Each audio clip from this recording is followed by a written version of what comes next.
Welcome to my channel. I'm the car sales legend and I'm giving you car sales advice so you don't pay the price.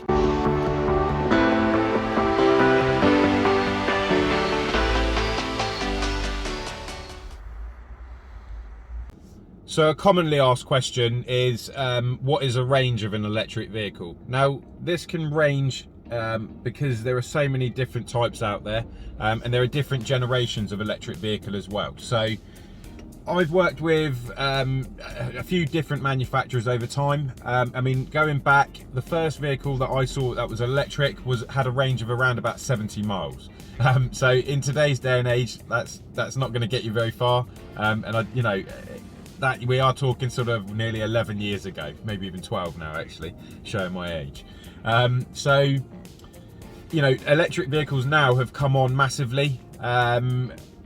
The average sort of range you're looking at now is anywhere from sort of 200 to sort of 350, and that's pretty decent.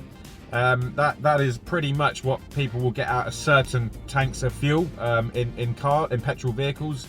You know, diesel you might squeeze out more, sort of 400-500, but you know, in terms of the technology, it's going to get to a level now where I think we will see it plateau. And what I mean by that is the peak has happened. I don't think we're going to see cars out there with 1,000-mile batteries. I don't think we'll have the size of battery would be enormous. But the technology is there now. If a range does 300 miles, you know, that can get you to, you know, the middle of the country, for example. For me, that would get me up near past Birmingham, from where I live. If you've got a range of 300 miles, I promise you guys, you're going to want to stop. You know, that's a long time to be driving. You know, I doubt very much we'd even make it 300 miles. I'd probably want to stop after an hour and a half, 2 hours, you know, get out, stretch the legs. By the time you have a coffee, you know, you can plug your vehicle on, which will lead me on to talking about charging times in a second. So in terms of range, I think we can summarize that if you've got a range of a vehicle, for example, the brand I work with, one of the vehicles will do 326. Okay, so with that, there are a couple of elements to think about as well. If you have a range of 326 miles, obviously how you drive that vehicle is going to affect the battery range. There is also something else that affects battery range as well, and that is the air conditioning system and the heating in the vehicle. So there are options for a heat pump, and I highly recommend that you take this. The idea of a heat pump, just going off topic for a second, is effectively to heat the air inside the vehicle. Obviously, heating from a conventional petrol vehicle is used through the engine heat effectively and the coolant, and that is how you heat the vehicle inside. But obviously with an electric vehicle you don't have a combustion engine generating all that heat, so effectively the heating is done through the battery of the vehicle. Now if you have a heat pump, that takes that job away from the battery, which means that you get slightly better range because that job is no longer on the batteries solely. So highly recommend taking a high pressure heat pump if it's an option on the vehicle of manufacturer that you're looking at, because it does help with the range slightly, but it also makes for better heating in the vehicle. So I know I've gone off topic there with the heat pump. The reason I'm saying that is if I've got a vehicle that has a range of 329 miles, for example, how I drive the vehicle and the heating will affect that. So immediately with the brand I work with, if I put the air conditioning system on, I see the range go from 329, it will drop down to, for example, 300. If I turn the heating up, I will see the range decrease on that still. So what that's doing is trying to give you an estimate of, once you put these bits on, that is what the range you're going to get. Which obviously leads on to the way that you drive the vehicle. If you hammer the vehicle, obviously it's going to use more charge. You're going to get less kilowatts per hour and kilometers, you know, to your kilowatts per hour. So definitely how you drive the vehicle will affect that as well. Now electric vehicles are very responsive. So, you know, the brand I work with again, one of the vehicles is a 3.9 second 0 to 60 time.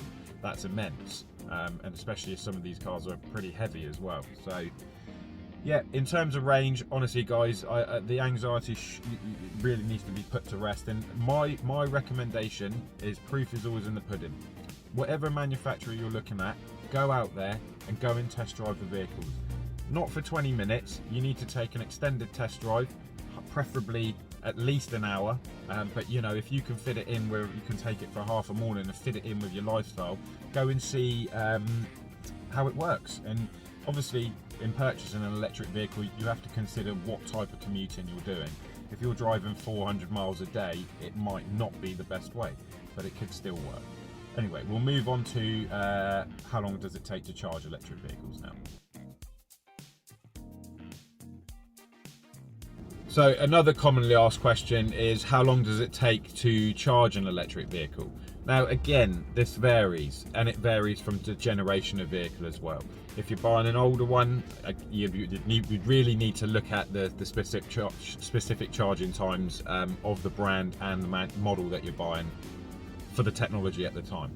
However, onto sort of today's market, I can tell you now that I work with Kia again, and we have the EV6. Now on a 350 kilowatt charger, that will charge the vehicle to from 10 to 80% in 18 minutes.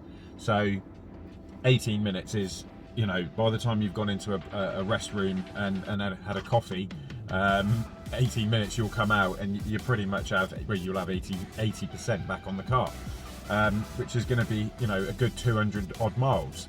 So charging times, again, it's specific to manufacturer, and obviously the power of charger and the power of charge that the car can accept as well. There could be 350 kilowatt chargers out there, but your vehicle may not accept that, and that is where you go into the showroom and speak to the salespeople, and they should be able to advise you of all these charging times and so on. But my point here is, at home, you are generally looking with an electric vehicle overnight, I say. So you're looking at anywhere from 8 to 10 hours on a 7 kilowatt charger, which is what you can have at home, because anything over that usually requires 3-phase electrics, which we don't have in domestic settings. So there are faster chargers on the motorway, which was the 350s I was referring to, but there are other rates of charging speeds as well. I believe there's 22 kilowatts, there's 50, there's 100, 150, 350, and there may be more. So in terms of charging, there are plenty of options out there. With regards to charge for, or cost I should say, for your charging, that again depends on what type of tariff your manufacturers offer you. And what type of driving you're doing. There is more information on this with the specific manufacturers, so as you go in for your test drive, you find out all these bits as well. Yeah, so I hope that helps answer, you know, with regards to charging times. The vehicles now out there are charging from 18 minutes to get you a couple of 100 miles, or it could take up to overnight, depending on the rate of charging speed. So hopefully that gives you a little bit of reassurance like that as well.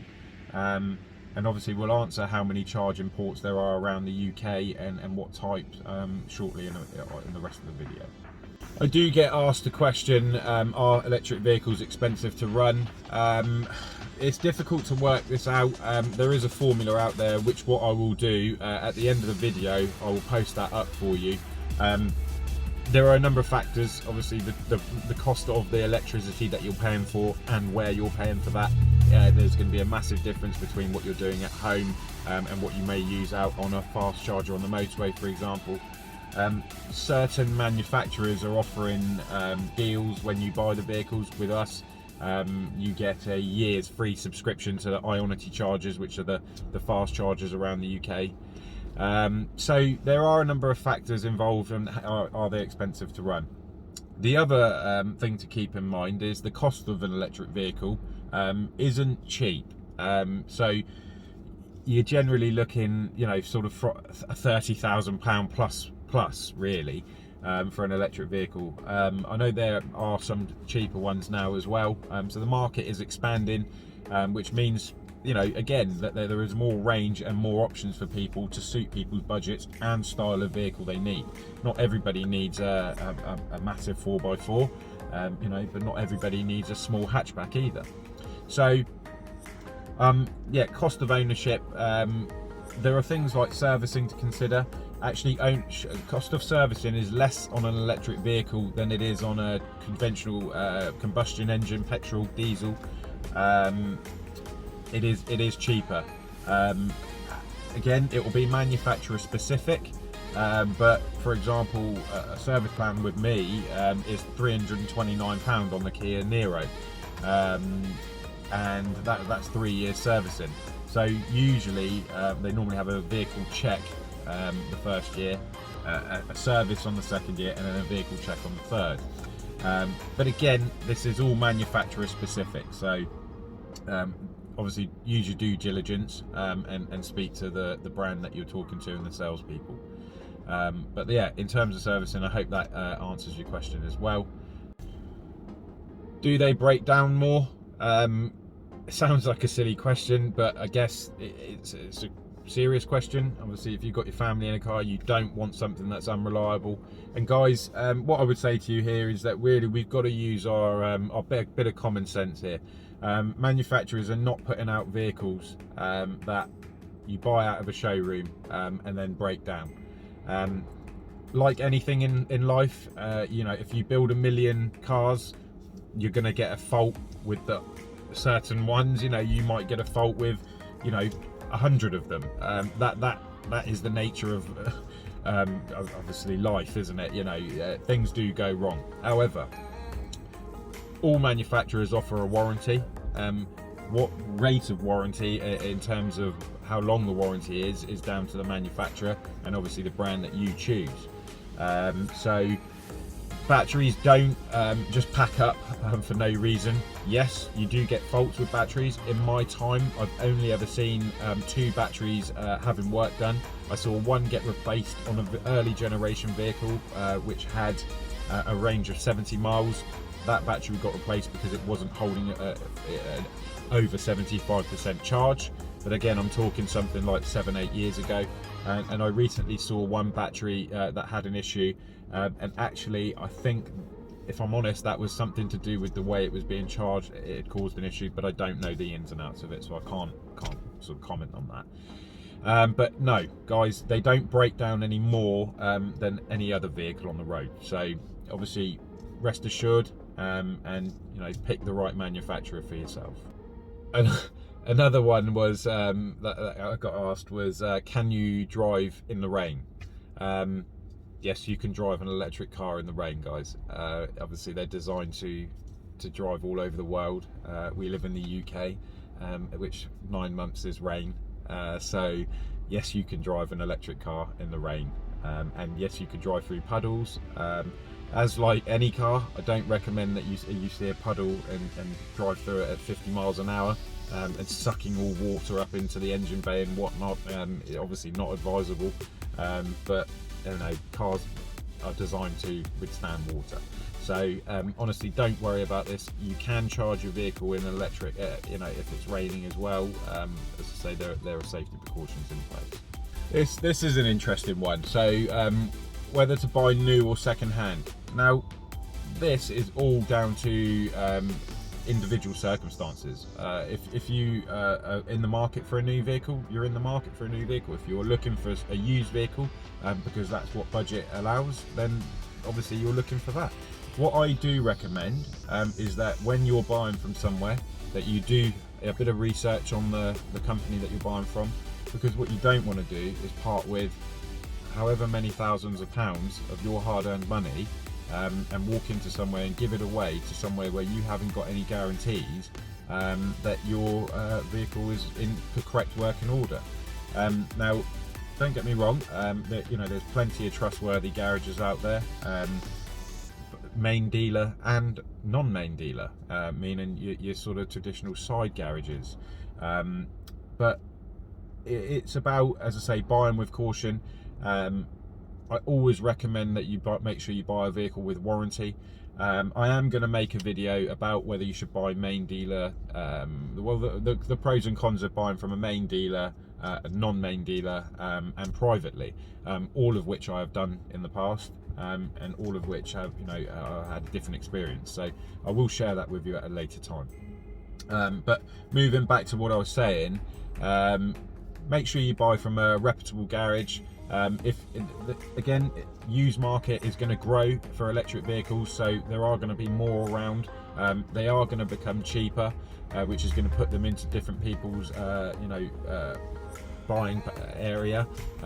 So yeah, just buy from a place where you feel like you can trust them and have a good reputation. That's all I can say really on that. So another thing to consider, what is your commute? I briefly sort of touched base on this earlier.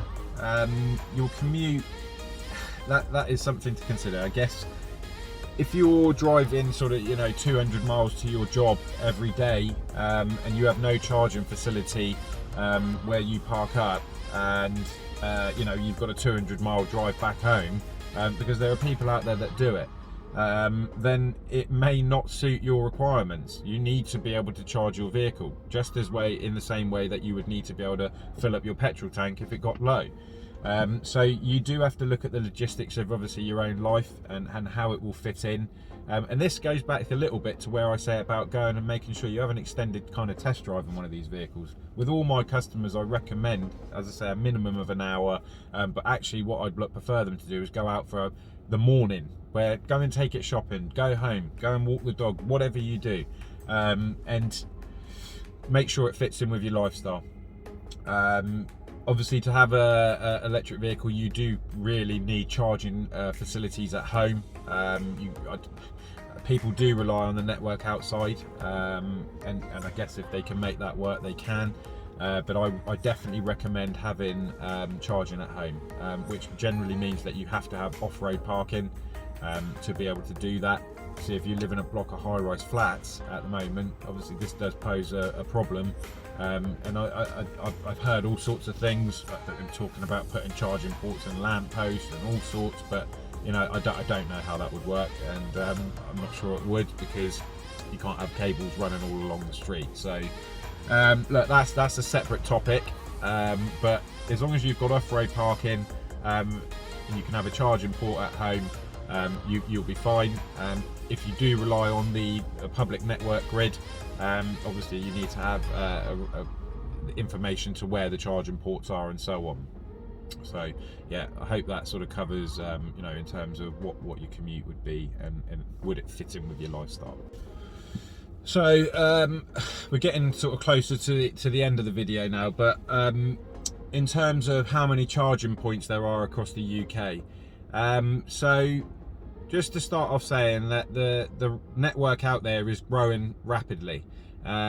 For example, last month, and this is statistics as of October 2022, there was 1,226 new chargers installed. In terms of locations across the UK, there's 21,378 locations, and again, this is all as of October 2022. So that's 21,378 actual different locations, so different sites. Of those, there are 35,778 actual devices. Okay, so actual charging station ports, and then with that, there are 59,059 actual charging connectors off of those 35,778 devices. So there are plenty of chargers out there. You do hear them say, obviously, there are more charging ports than petrol stations out there. That's a typical salesman's thing to say. However, obviously, that's sort of irrelevant. Yes, there might be more charging ports than petrol stations, but at a petrol station you have 10 pumps. So look, I don't want to get into all that, but those are the actual figures that are up to date. So there is plenty of charging across the UK, and this also goes across to Europe as well. There are a few good apps out there. You know, I personally, and again, you know, you're welcome to use what you recommend, what you are aware of, but I use ZapMap, and obviously because I work with the Kia brand, I have Kia Charge, which shows me where charging ports are when I'm driving an electric vehicle. So yeah, plenty of charging stations out there, guys, and they are going up rapidly. So obviously the demand is going to grow for the charging ports and stations, so you'll see more out there soon. I hope that gives you a bit of confidence in being able to go out and charge.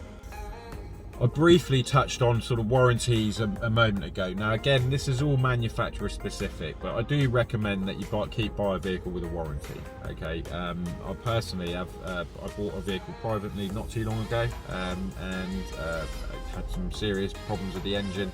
If you're interested, you can have a look in my videos. If you do subscribe, I am documenting it. But it just goes to show that having a warranty pays. People generally want a vehicle for a hassle-free, trouble-free lifestyle, and able to get their families to where they need to go in their busy days. So look, I do recommend buying a vehicle with a warranty. Electric vehicles generally will have a warranty if they're new anyway, or even used. You should have a warranty. But yeah, absolutely recommend that. Another thing I do, and I'm touching base on this because I'm talking about warranty, is I get people sort of ask me the life of a battery. You know, what is the expected life of a battery? Which again, basically they're not designing vehicles out there for the car to come out of the warranty and then the battery to break. You know, the vehicles are designed to go on. The idea, and with my brand, how it works is once the batteries have reached the end of their life in terms of what they can do for the car, for example, they will go off to be energy storage batteries. So what they're saying is the batteries should outlive the life of the car, and then eventually will be used for energy storage. So and that's the recycling process for my brand. But there are different things out there, and different manufacturers have different policies. So just touching base on that, basically you shouldn't expect the battery to pack up, and if it does, you will have a warranty, so you can take care of that. But what I am aiming to do is give you solid advice. Okay, so you can walk into a place sort of pre-armed, knowing a little bit before you walk into a showroom to look at buying a vehicle. I am going to be putting more videos out there with regards to the motor trade industry, and how to save yourself some money. My slogan is it's car sales legend, and it's car sales advice so you don't pay the price, and that is literally what it is. So I'm aiming to get some good information out there to you guys, in order to help you save yourself some money, but also enjoy the process and going in there armed with information. If I can ask you to like and subscribe to my channel, because it does help me and promote my work out there. I'm building my business here, as I say, sharing this information with you, so please do support me in doing this. If you have any comments or questions or anything, please do comment below, and I'm more than happy to come back to you. I really appreciate your time and listening to my video today, and yeah, take care of yourselves, and happy Sunday.